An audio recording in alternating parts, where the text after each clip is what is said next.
საინიციატივო ჯგუფის წევრებმა ჯონდი ბაღათურიამ, დავით ოსეფაშვილმა და კახაბერ მაისურაბძემ მთავრობის ადმინისტრაციაში ინიციატივა დაარეგისტრირეს.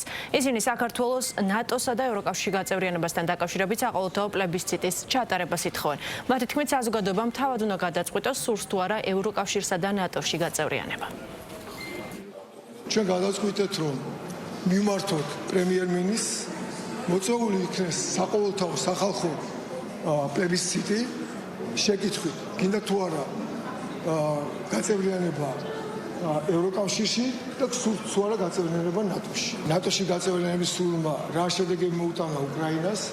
ჩვენ ხედავთ, როგორი მადლიერებით წყალებში დააფასა ევროკავშირმა და ნატომ საქართველოს ერთგულება და ეს თავგანწირვა, რაც საქართველოს 75 წლის განმავლობაში გაიარა, შესაბამისად, დაი ხალხმა გადაწყვიტოს, სურს თუ არა ქართულ საზოგადოებას, ქართულ ხალხს, საქართველოს მოსახლეობას გაწევრიანება ნატოსა და ევროკავშირში.